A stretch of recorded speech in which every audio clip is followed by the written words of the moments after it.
নামাজটা অপশনাল নয়, বাধ্যতামূলক। নামাজ অপশনাল নয়, নামাজ বাধ্যতামূলক। নামাজ পড়তেই হবে, পড়তেই হবে, নামাজ কায়েম করতেই হবে। আমি নামাজ আদায় করতে হবে। আমার পরিবার পরিজন, আহলে আয়াল, আমার অধীনস্থ যারা কর্মচারী কর্মকর্তা আছে তাদেরকে নামাজ পড়ার জন্য তাকিদ দিতে হবে এবং শক্ত শক্ত অবস্থান নিতে হবে নামাজে। অতএব মসজিদে যে এসে নামাজ আদায় করতেই হবে তা নয়। নামাজের যখন অক্ত হয়ে যাবে আমি যেখানেই থাকি না কেন আমি সেখানেই নামাজ আদায় করে নিব ইনশাআল্লাহ। হাজির কিরাম, একটা কথা লক্ষণীয়, আগেকার নবী যতজন ছিলেন চলে গেছেন, তাদের নির্ধারিত স্থান ছাড়া ইবাদত হইত না। নবীজি ছিলেন এবং নবীর উম্মত যারা ছিল তাদের নির্ধারিত স্থান ছাড়া ইবাদত হইত না।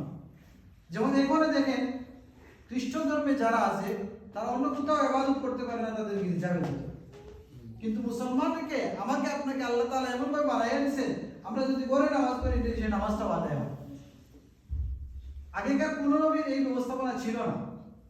হাদিস শরীফে রাসূল করিম সাল্লাল্লাহু আলাইহি সাল্লাম বলেন, আমার উম্মতের জন্য কিছু কিছু ছাড় আল্লাহ রাব্বুল আলামিন দিয়েছেন। এর মধ্যে থেকে একটা বলেছেন জুইলাত লিয়াল আরদু কুল্লু মাসজিদান ওয়া তাহুরা। পুরা পৃথিবীর প্রত্যেকটা স্থানকে আমার উম্মতের জন্য আল্লাহ তাআলা পবিত্র বানিয়ে দিয়েছেন। এই পবিত্র স্থান পুরা পৃথিবীর প্রত্যেকটা স্থানটাকে আল্লাহ পবিত্র বানিয়ে দিয়েছেন আমার উম্মতের জন্য।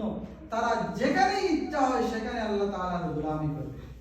এখন আমরা বাসায় নামাজ পড়তে পারি, বাইরেও নামাজ পড়তে পারি, বিমানেও নামাজ পড়তে পারি, ট্রেনেও নামাজ পড়তে পারি।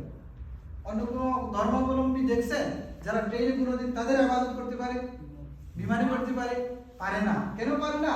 কারণ তাদের সেই ধর্মের রেওয়াজ অনুযায়ী এই সুযোগটা নেই। কিন্তু আমাদের জন্য এটা বিশেষ ক্ষমতা বলে আল্লাহ সুবহানাহু ওয়া তাআলা আমাদের নবী আলাইহিস সালাতু ওয়াস সালামের জন্য দিয়ে দিয়েছেন এই উম্মতের জন্য, যাতে কোনো অবস্থাতেও আমরা আল্লাহ থেকে গাফিল না হয়ে যাই।